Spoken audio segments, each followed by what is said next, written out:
Tax দিতে হয়, ভূমি উন্নয়ন কর দিতে হয়, যেটা আগে আপনারা খাজনা নামে চিনতেন। এখন সেই খাজনাটাকে বলা হচ্ছে ভূমি উন্নয়ন কর।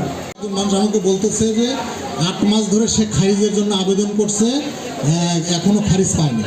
আমি বললাম আপনার খারিজের আবেদন নাম্বারটা দেন। তো এটা তো আমি জানি না।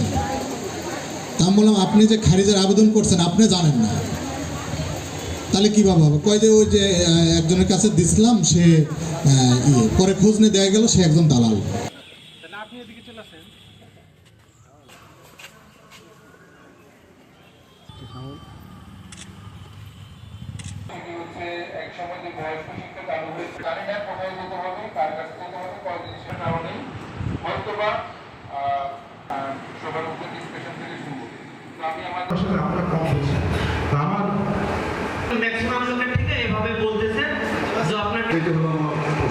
আচ্ছা, আর কার কি প্রশ্ন আছে আপনার?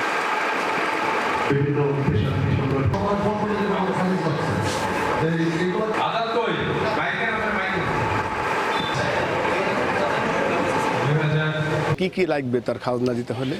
যেমন যার জমির খাজনা দিবে তার আইডি কার্ডের ফটোকপি লাগবে, সেই খতিয়ানের কপিটা লাগবে।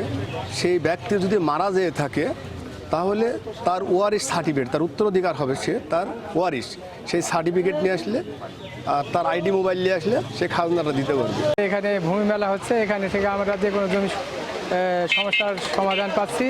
ওই আমি খারিজের ব্যাপারে আসছি, সেবা মেলাতে সেবা খুব ভালো, পরিবেশ কোনো সমস্যা নাই।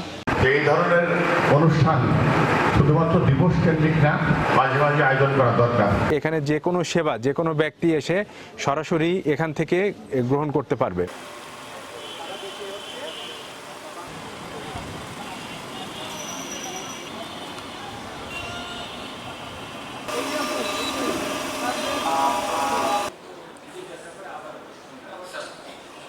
আমাদের জন্য কোনো অনিয়ম করার সুযোগ না থাকে। আমাদের শহীদরা আছেন স্যার, এখানে ছাত্ররা আছেন আমাদের মাঝে। আজকের এই জনসচেতন এই জেলায় মান্যবর জেলার 7 জন প্রতিযোগী বন্ধু। আপনারা জানেন মিউটেশন রিলেটেড সকল কাজ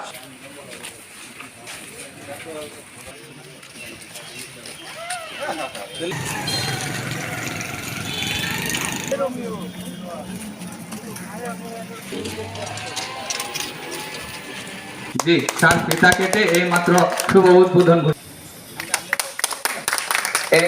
এই ভূমি মেলায় আমাদের যা যা সেবা থাকবে তার একটি সংক্ষিপ্ত আলোচনা আমি আপনাদের সামনে তুলে ধরছি। ভূমি মেলার প্রারম্ভে আপনারা দেখেছেন, আপনারা ছিলেন, আমরা র্যালি করলাম, আমরা উদ্বোধন করলাম এবং বর্তমান আলোচনা সভা করেছি।